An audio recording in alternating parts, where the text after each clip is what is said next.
Bonjour, bienvenue à l'atelier du Meeple, mon nom est Martin et aujourd'hui on regarde ensemble Terraforming Mars Ares Expedition. Ares Expedition, c'est une version jeu de cartes, c'est déjà en soi pas mal un jeu de cartes Terraforming Mars, mais là c'est axé sur les cartes plus que sur le board. Le board est tout petit, les actions sont simplifiées un peu, il n'y a plus de draft. Et ce qui est intéressant, c'est que les actions sont simultanées, le jeu est un petit peu plus rapide. Moi, une petite préférence pour celui-là, des amis qui l'ont pas aimé, qui préfèrent le Terraforming Mars d'origine, et j'ai des amis qui sont des purs et durs de Terraforming Mars, peu importe ce que c'est, ils aiment bien en général. Alors, qu'est-ce que je vais faire? Ben, vous allez voir, j'ai deux petits soucis. J'ai un premier souci, c'est le rangement de certaines affaires que je voudrais pas qu'ils bougent. Ça, c'est plutôt mineur. Mais j'ai un gros souci avec le plateau central où il n'y a pas de place pour plusieurs cubes sur les mêmes chiffres quand on avance sur la piste de terraformement. Alors, qu'est-ce qu'on fait? Ben, j'ai trouvé sur BGG, sous évidemment Ares Expedition, il y a des gens qui ont refait les plateaux. Vous avez du choix, il y en a beaucoup. Beaucoup de gens se sont essayés, beaucoup de beaux produits. J'en ai sélectionné un. J'en ai sélectionné un pour les affaires qu'on bouge le plus, si vous voulez, sur le plateau, c'est-à-dire vos petits points de terraforming. Alors, on regarde ça ensemble. Comment j'ai fait, qu'est-ce que j'ai fait, puis pourquoi.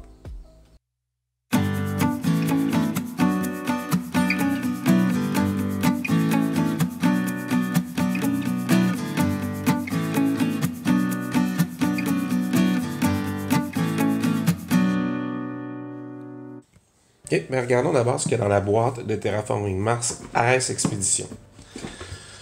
Alors, vous avez un guide rapide pour le jeu, les règles. Vous avez vos plateaux individuels. Les versions qu'on peut trouver présentement sont des versions où il y a deux épaisseurs de carton. Alors, les cubes sont bien... Il y a l'endroit pour les placer, ça ne va pas glisser. C'est très bien pensé. Là où ça pêche un peu, c'est qu'ils n'ont pas pensé ici. Et en plus, non seulement il n'y a rien pour les tenir, mais il y a de la place pour un cube la plupart du temps, sur chacune. Alors, c'est tout à fait inutile. Vous allez voir tantôt quand je vais vous montrer la grosseur des cubes. Alors, ici, facilement, vous avez un petit cardex qu'ils ont fait pour les cartes. Les cartes sont de très bonne qualité. Alors, ils ont un beau fini lin dessus. Alors, c'est intéressant. Et ils ont eu l'intelligence de nous mettre tout de suite des petits foams. On s'attend avec l'extension qui vient de terminer sur Kickstarter qu'on va peut-être se débarrasser des foams pour rajouter des cartes, évidemment. Vous avez un sac avec les petites tuiles de points que j'ai mis dedans pour les forêts et les tuiles action qui servent à pas grand-chose dans les tuiles action. Vous avez les petites têtes de jeu pour chaque joueur. Et vous avez, et c'est très bien fait, des rangements pour vos cubes. Alors, les cubes servent de dénomination 1, 5 et 10. Peu importe que ce soit de l'argent, que ce soit des ressources, c'est juste pour calculer. Vous avez des petits cubes de toutes les couleurs. Alors, ils sont toujours un peu semi-transparents. Moi, je trouve ça génial. Ça pourrait être en bois, ça aurait fait, mais c'est quand même le fun. Vous avez des petites tuiles à 1 pour les... Ça veut dire que dans mon rangement, j'ai inversé deux choses. D'habitude, j'aurais mis les tuiles à 5 ici, puis j'aurais mis les tuiles océan dans le sac, mais ça n'a pas d'importance pour le moment. Vous voyez que on ne peut pas tout entrer dans ça. Il y en a qui se servent des deux plateaux pour séparer ça en deux, puis qui mettent les autres choses ailleurs. C'est possible aussi si vous voulez qu'il y ait deux accès faciles au décompte des ressources, mais c'est quand même juste un jeu à 4. Alors, ce qui est intéressant, c'est que ça clip légèrement dessus. Alors, ça ne va pas s'ouvrir facilement. Alors, il y a quand même de l'espace dans la boîte, il y a de l'espace pour les plateaux, il y a de l'espace pour les cartes. Si vous sleevez, tout ce que vous avez à faire, c'est changer vos cartes de place, mettre les cartes en haut. Il y aura plus d'espace en largeur. Ça sera bien. Puis vous mettrez ça ici, ça va entrer. Il y a moyen d'inverser les deux. Si vous sleevez vos cartes là, il va y avoir de l'espace pour les sleeves. Alors, qu'est-ce qu'on va faire? Ben, on va regarder deux choses. Peut-être faire une petite boîte pour mettre ça à côté, tout simplement. Et il faut vraiment, c'est ce que je voulais vous montrer, dans ce jeu-là, l'amélioration, ça va être la création d'un nouveau plateau. Alors, oui, on commence tous à 5. Et si on est deux ici, il faut être comme ça. Si on est 3, il faut être comme ça. C'est hyper compliqué de pas les... Je suis rendu où? Je suis rendu là. Okay. La piste ici, c'est un plus gros cube. C'est plus facile à gérer. La piste ici aussi. Mais il n'y en a rien qu'un. Alors ça se gère bien. C'est ici que ça devient compliqué. Alors, on va voir essayer de trouver sur BGG, je sais que ça existe, un nouveau plateau. Puis on va créer le plateau ensemble. Imprimé avec la nouvelle façon de faire. Alors, vous aurez à mettre un cube pour les chiffres ici, puis un autre cube pour les dizaines. Alors, avec 2 cubes, vous allez gérer votre piste, puis votre cube blanc va venir ici ou là pour l'oxygène et la chaleur sur la planète. Ça va être facile à gérer. Vous allez toujours savoir où vous êtes. Là. Même si vous êtes plusieurs à 3, ça rentre. C'est beaucoup plus facile à gérer. Alors, ce que je vous conseille, c'est de toujours prendre votre coupe et de vraiment, moi j'y vais vraiment à l'œil, je me fie pas à l'équerre de la petite ligne de métal qui sert pour glisser devrait être votre indice pour couper. Et vraiment, ça permet, là, j'ai à peine un petit peu de couleur ici. Et fait à chaque fois, qu'est-ce que j'enligne? C'est pas le bord de la feuille, c'est le bord de l'image imprimée, parce qu'il y a de fortes chances que votre image imprimée ne soit pas parfaitement d'équerre sur la feuille. Que voulez-vous? C'est moi qui ai travaillé dans l'imprimerie longtemps, je peux vous le dire, tout ce qui est photocopieur est quand même une coche moins précis au niveau de l'ajustement que sur une presse standard. Puis ces photocopieurs-là qu'on utilise au travail, à la maison ou vraiment en commerce, ne sont pas à la hauteur de ce qu'on peut faire, mettons, avec des presses numériques de nos jours. Alors, à moins de faire affaire vraiment avec un imprimeur numérique.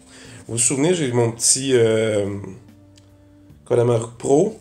Alors, je prends jamais de chance, puis quand je veux faire les coins ronds, je commence toujours par le plus petit. Alors, j'entre, je clip. Il reste un petit affaire de blanc, je ne vais pas le garder, donc c'est le moyen que je vais utiliser pour arrondir mes coins. Alors, ceci étant fait, on va tout de suite arrêter ça là. Je vous ferai pas, je vais en faire quelques-uns pour des amis aujourd'hui, en plus. Et on va passer à la découpe.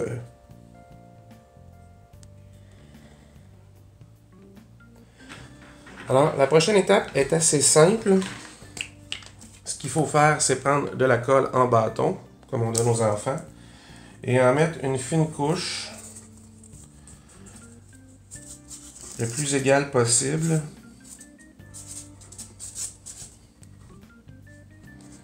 Sur le papier plume.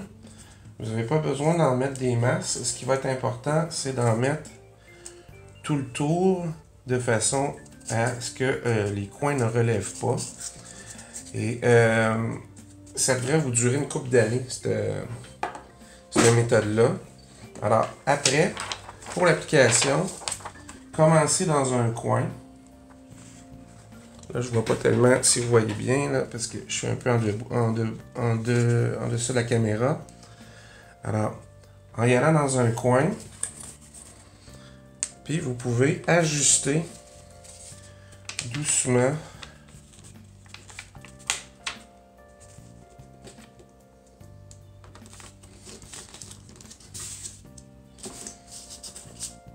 le truc comme ça. Alors moi, je prends mon outil de pliage, mon plioir comme ça, pour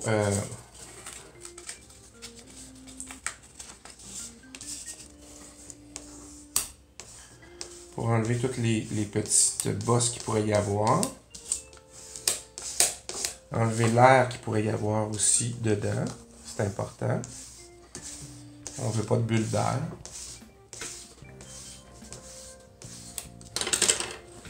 Et vous avez un plateau déjà collé. Il va falloir repasser un petit coup de couteau pour enlever. Et dans les coins. Dans les coins, c'est super important.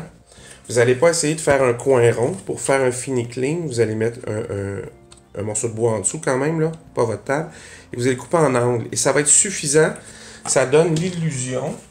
Si vous regardez celui-là, que vous avez arrondi le tout, c'est pas visible du dessus, ou pratiquement pas. Puis si vous voulez faire plus, allez-y délicatement pour pas que ça arrache.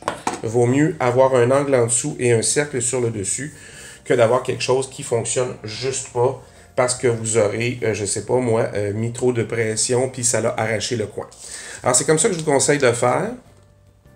Vraiment en regardant bien la petite trame que vous aurez à couper pour ajuster ici de rien, mais faites ça avec une règle, faites ça comme il faut sur un morceau de bois, pas sur votre table. Qu'est-ce qu'on fait après pour rentrer tout ça? Bien, on a enlevé les affaires qu'il y avait dans le sac déjà. J'ai fait une petite boîte masu où j'ai mis les tuiles. Alors, elles sont en angle un peu, on s'en fout. C'est pas très grave. Je vais, comme prévu, enlever mes tuiles océan et les mettre ici. Et remettre les tuiles numéro 5 dans le petit cabaret qui est fourni comme ça. C'est plus logique. C'est mon idée de départ. Alors, je vais mettre ça là. Ça va descendre carrément ici. Alors, tout va bien. Qu'est-ce qu'il reste à mettre? Il reste à mettre les fameuses cartes aides de jeu. Je vais aller chercher mon stock. Ici. Alors, les cartes aides de jeu, vous pourriez les mettre directement là. Je suis pas tellement un fan de mettre les choses directement là ou ailleurs. Alors, j'ai construit un petit rangement plus large. Ceux que ça agace d'avoir les tuiles qui dépassent, ici comme ça, vous pourriez carrément mettre vos tuiles ici aussi. Alors, c'est une petite boîte, je passe les papiers que j'ai, finalement, et ça vient compléter, et ça va empêcher que le petit rangement ici ne se vide si vous bougez la boîte. Alors, qu'est-ce qu'on met après ça? Ben après ça, moi, je mets mon nouveau plateau. Et mon fameux plateau, comme je vous disais, il est collé, finalement, sur du carton, du papier plume, du carton mousse. Alors, c'est assez facile. Vous mettez un jeton de votre couleur à 0 et quand vous avancez, et quand vous aurez, ben, ça commence à 5 en principe, effectivement. Et quand vous dépasserez la dizaine, ben, vous mettrez un autre jeton là, puis vous remettrez, ça fera 10, 11, 12. Facile à calculer. Et les deux pistes sont là. Et mon groupe et moi, on s'est rendu compte que de retourner les différentes tuiles, c'était un peu chiant à la longue. Alors, ce qu'on fait, c'est qu'on fait une épaisseur de tuiles, ici. Et quand on en dévoile une, on fait juste la mettre et la mettre sur la tourner et la mettre sur le plateau. Alors, ce qui est intéressant, c'est qu'avant de créer ça ici, quand on remettait tout dans le jeu, c'est-à-dire les 4 plateaux individuels puis le plateau existant, il restait un petit jeu ici. Ce qui fait que les choses auraient pu bouger. Mais là, avec notre tout nouveau plateau, ici, comme ça rajoute une épaisseur. Et quand on vient remettre toutes vos choses comme ça ici, bien vous arrivez super flush. Et vous n'aurez rien qui va bouger dans votre RS Expédition. Terraforming Mars, RS Expédition, vraiment, j'ai bien aimé le jeu. Les actions simultanées ajoutent beaucoup à ce jeu-là. Les petits cartons, les petites tuiles carrées pour savoir quel qu'on va jouer, c'est un peu inutile. On a juste à tout le monde mettre de l'avant la carte, puis on résout les actions 1 en premier, les actions 2. On n'a pas besoin vraiment de suivre la game avec les petites tuiles à côté. C'est un peu superflu, mais bon. On les a. Si vous voulez vous en servir, servez-vous-en. Mais ce qui était vraiment problématique, c'était le board et je suis très content de la solution. C'est très peu d'efforts, hein? Faut faire imprimer en couleur. Idéalement, c'est plus joli. Et vous le collez sur un foam core et ça a 2 avantages. Dans mon cas, ça vient placer et tenir en place les différents boîtes que j'ai ajoutées. Alors, ça a l'air de rien, mais moi je trouve que ça ajoute suffisamment pour l'organisation du jeu. Il y a une extension qui s'en vient, hein? Elle vient de terminer sur Kickstarter, ça va être livré fin 2022, début 2023, s'ils sont capables de garder leur date, évidemment. Alors ça, c'est moins évident de nos jours.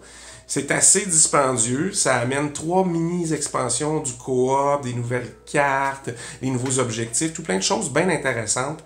Ça va augmenter vos habiletés aussi sur la sélection d'actions qui est simultanée, là, que je parlais tantôt. Alors ça, c'est intéressant aussi.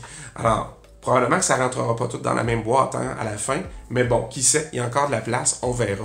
Alors j'espère que vous avez apprécié. N'oubliez pas de vous abonner à la chaîne si les améliorations de jeu vous intéressent. N'oubliez pas de sélectionner la petite cloche pour savoir quand est-ce que la prochaine sera mise en ligne. En attendant, on se revoit la prochaine fois. Amusez-vous.